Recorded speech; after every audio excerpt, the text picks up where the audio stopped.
What sacrifices was a leper to offer in order to be considered clean of leprosy under the law?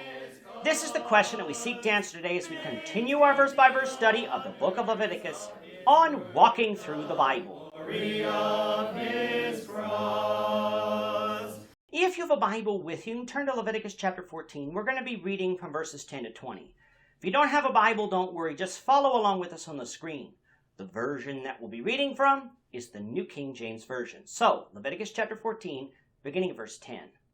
And on the 8th day he shall take 2 male lambs without blemish, 1 ewe lamb of the first year without blemish, 3/10 of an ephah of fine flour mixed with oil as a grain offering, and 1 log of oil.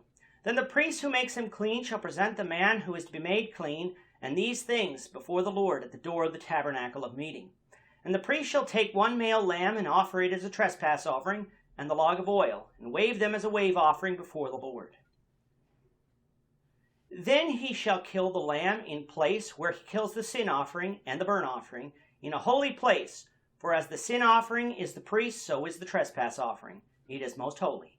The priest shall take some of the blood of the trespass offering, and the priest shall put it on the tip of the right ear of him who is to be cleansed, on the thumb of his right hand, and on the big toe of his right foot. And the priest shall take some of the log of oil and pour it on the palm of his own left hand. And the priest shall dip his right finger in the oil that is in his left hand, and shall sprinkle some of the oil with his finger 7 times before the Lord. And the rest of the oil in his hand the priest shall put some on the tip of the right ear of him who is to be cleansed, on the thumb of his right hand, and on the big toe of his right foot, on the blood of the trespass offering. The rest of the oil that is in the priest's hands he shall put on the head of him who is to be cleansed. So the priest shall make atonement for him before the Lord.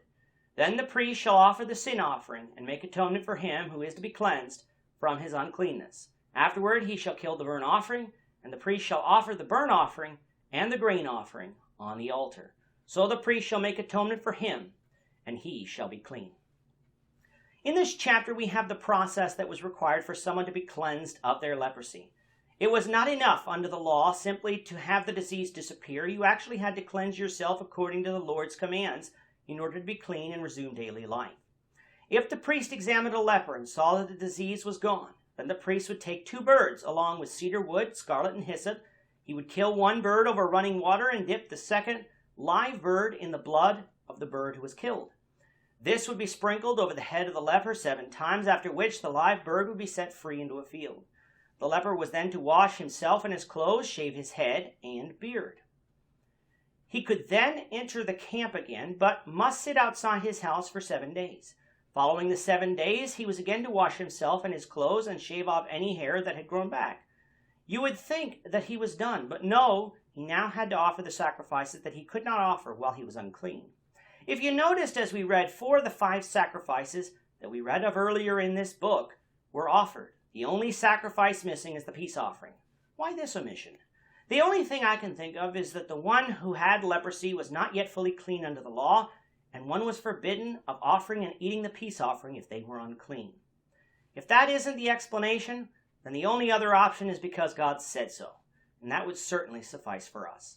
2 male lambs were to be brought, along with 1 female lamb of the first year without blemish, 3/10 of an ephah of fine flour mixed with oil as a grain offering, and 1 log of oil. The priest would perform the ceremony and would bring the one to be cleansed to the door of the tabernacle of meeting to be presented before the Lord. The trespass offering would be killed first, with the offering being 1 male lamb and the log of oil to be offered as a wave offering.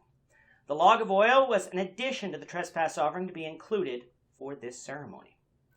Some of the blood of the trespass offering would be placed on the tip of the right ear, the thumb of the right hand, and on the big toe of the right foot, a process that mirrored what would happen to the priest during the consecration ceremony. What happened next was different than that of the priest ceremony, for some of the oil was taken in the palm of the left hand of the priest and then sprinkled 7 times before the Lord, meaning at the veil that separated the holy place from the most holy place in the tabernacle. The rest of the oil in the priest's hand would be placed on the tip of the right ear, the thumb of the right hand, and on the big toe of the right foot of the one being cleansed, just as the blood was. The remaining oil that was brought was to be poured over the head of the one being cleansed. After that, the sin offering would be offered, followed by the burnt offering and the grain offering. Following this, the priest, having made atonement for the one being cleansed, can pronounce the former leper fully clean and the person can return to daily life. Now, before closing, some wonder why the trespass offering and the sin offering had to be offered, for it wasn't sinful to be a leper. Well, that is true, especially concerning the sin sacrifice. It couldn't be offered while the person was unclean, so there certainly was some sin that needed to be atoned for. As for the trespass offering, it can only be speculated that since leprosy was often viewed as symbolizing sin, that both the sin sacrifice and the trespass offering was required to completely cleanse someone under the law. While this might be a novel theory, even a correct theory, since we cannot prove it to be so, we're not going to be dogmatic about it, simply stating that both sacrifices were offered because God said so. With that, our time is up for today. The Lord willing, we hope you'll join us for tomorrow's discussion of Leviticus chapter 14, verses 21 to 32, as we continue our walk through the Bible, one verse at a time. Thank you for watching today's episode. We hope that you found it edifying and ask that you not only subscribe to our channel and podcast, but that you like and share this episode among your friends, so that the saving gospel of Jesus Christ can go out to the whole world.